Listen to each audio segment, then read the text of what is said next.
Hey, what's going on everyone? Welcome back to another episode of Star Wars Coffee, where today we're going to be diving in further to the Jedi Paxos leak about the plot reveal for The Rise of Skywalker.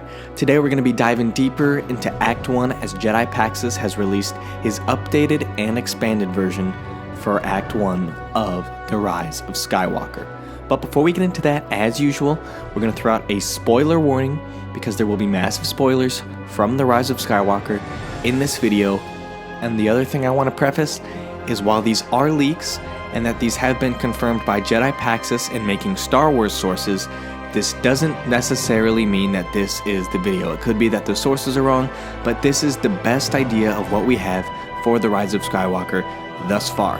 As I made a note in the comments of the last video, nothing is officially 100% confirmed until the movie comes out, but this is the best idea we have until then.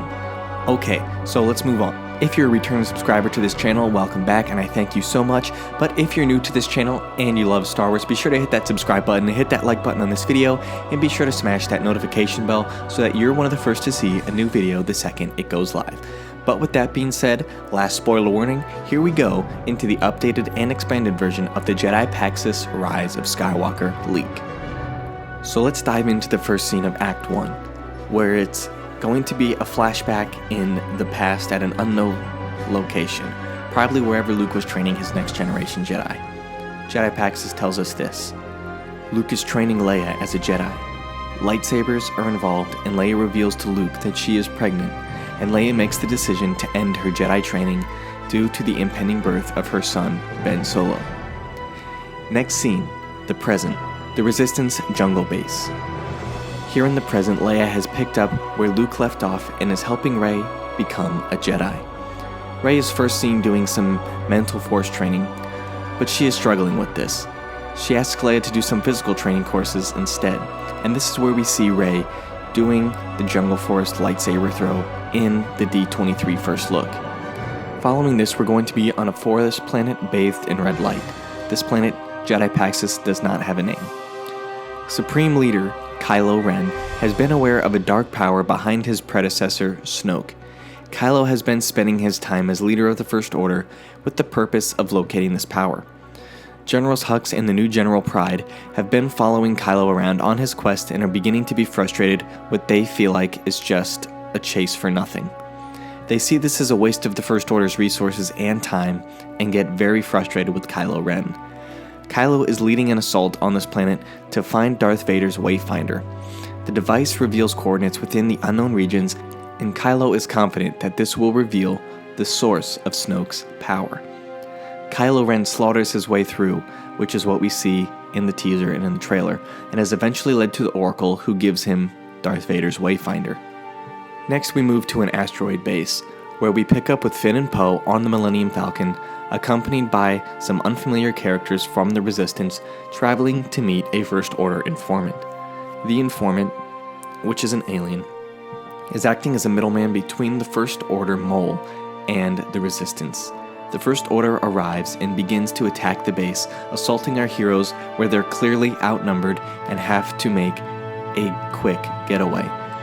Lightsbringing involves making this jump to light speed without plotting a course. So as we remember, making the jump to light speed without calculations, as Han has told us, has had dire consequences. And this is what our heroes will be doing.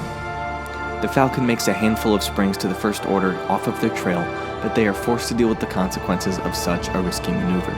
After surviving this, they plot a course to the secret Resistance jungle base to meet up with Leia and Rey.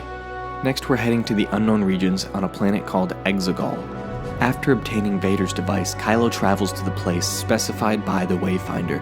It takes him to the unknown regions and a dead planet of black rock. Kylo lands outside a giant cube floating just above the ground and begins walking toward it. Kylo walks between the cube and the ground, and once he reaches the center, discovers an elevator leading down below the planet's surface. He follows the lift down and finds an old man, near death and lying in bed and being tended to by cloaked aides. This is Darth Sidious. Kylo initially dismisses the old man, knowing the Emperor died over 30 years prior to the Force Moon of Endor's collapse. Feeling that this must be a trick, Kylo claims that there must be some other explanation, such as the man being a clone. Palpatine refutes this idea and affirms that he has indeed survived his fall. After his defeat at Endor, he left the known galaxy and traveled to the unknown regions to rebuild his empire. Despite his skepticism, Palpatine begins to reel Kylo in and subsequently tells him of something known as a Force dyad. The Force produces two incredibly strong users, and when they unite together, both become stronger than either one could be on their own. Palpatine tells Kylo that he believes this is him and Rey. Palpatine tells Kylo that he wants him and Rey to rule after he is gone. Palpatine orders Kylo to bring Rey to him and to turn her so that the dyad will be strong, a unified force of darkness. Palpatine also reveals that he has been amassing an armada of Star Destroyers equipped with Death Star tech, each one capable of destroying a planet on its own. General Hux and General Pride are tasked with rounding up children in large numbers to train and staff his armada. Next we go to the Resistance jungle base, where Finn and Poe return to the Resistance, bearing the knowledge obtained from their encounter with the First Order informant. The duo brings the knowledge to General Leia Organa and tell her what they know about Kylo's mission to the unknown regions, but without any leads of where he went or how he got there, the Resistance is at a dead end. Leia mentions that she might know someone who was sinking a leak between the unknown regions long ago and may be willing to help. Leia dispatches the two of them, along with Rey, Chewbacca, and BB-8, along with C-3PO, to Pasaana to meet with her contact and see if he may be able to provide any help to the Resistance. Next we travel to Pasaana. When our heroes arrive on the planet, they discover a giant festival is going on. What they thought would be an easy mission has now turned into a much more complicated affair. They attempt to lay low and blend in. Unsurprisingly, Chewbacca struggles to blend in as a 7-foot-tall Wookiee with prying eyes. Rey encounters an alien in the crowd who takes a liking to her, presenting her with a handmade necklace as a gift. She is asked her name and she responds Rey. When asked her family name, she replies she doesn't have one. At this time, Kylo establishes a connection with Rey through their Force bond. The conversation ends with Kylo grabbing the necklace from around Rey's neck. The necklace proves to be the key to the First Order discovering their location. After the connection ends, Rey warns her comrades that the First Order is on their way, and they must hurry to find Leia's contact. It is at this point, instead of finding their contact reveals himself, after having spotted Chewbacca out of the crowd. The contact is none other than Lando Calrissian. Greetings and introductions are exchanged, and Lando tells them of a dagger that helped them find what they seek. Many years prior, Lando and Luke went in search of this dagger that was once owned by a Sith loyalist named Ochi. They tracked Ochi to Pasaana when the trail went cold. When met with the question why he never left the planet after the search for the dagger, Lando tells them that he had a young child at the time of his and Luke's quest. While they were out searching for the dagger, the First Order stole his child. After having failed to protect his child from the First Order, Lando and Luke parted ways, and he stayed on Pasaana ever since. This story strikes a chord with Finn, having been stolen from his own family at a young age as well. Lando points them in the direction of the last known coordinates of Ogis Ship, where the trail went cold all those years ago, wishes them luck in succeeding where he failed, but decides to sit this one out. Our heroes follow the trail that Lando pointed to them, and they eventually find Ogis Ship. When Rey sees it, it triggers some memories. It's the same ship that we see leaving Jakku in Rey's vision from The Force Awakens. Before the implications of this can sink in, the ground beneath them gives out, and the crew gets sucked below the surface of the sand. They find themselves in a series of underground tunnels where they discover the remains of Ochi and the dagger that Lando and Luke sought after. Rey feels very strong connection to this weapon, but can't quite articulate it. The dagger has writing on it in a language that nobody can identify.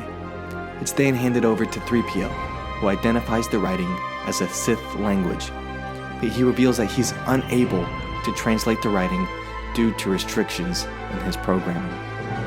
At this time, a plan is made to hack into C-3PO's programming to bypass these restrictions.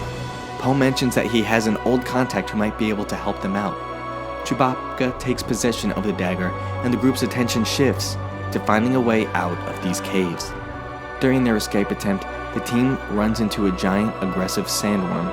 A battle with the sandworm ensues, and our heroes end up backed into a corner, preparing to meet their fate when Rey notices a small detail. The worm is injured.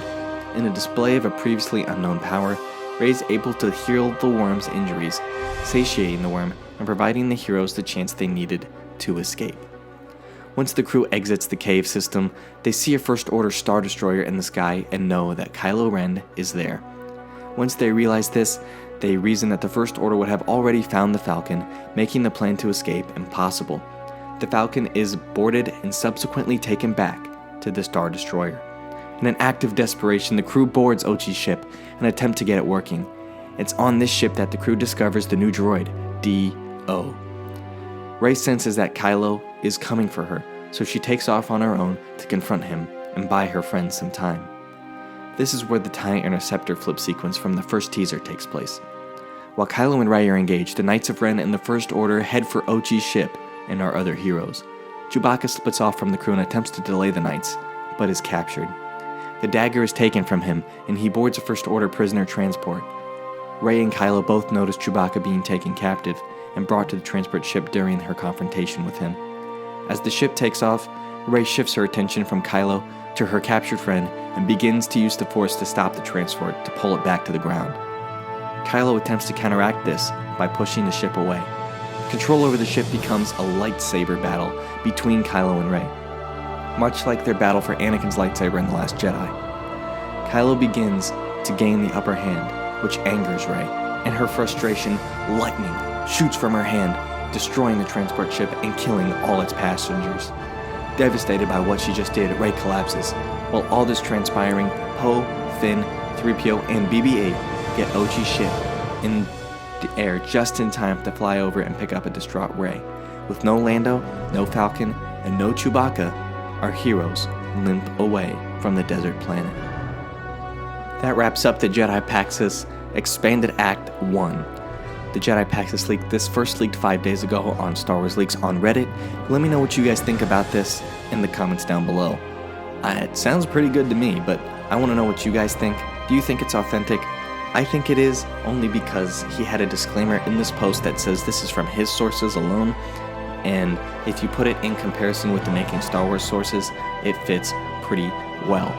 The most exciting thing to me is the Lando and Luke quest. I hope there's some type of flashback in that, because that really sounds cool to see. But let me know what your guys' favorite part of this was in the comments down below. That wraps things up for me here in this video. Thank you guys for watching, God bless, and may the Force be with you.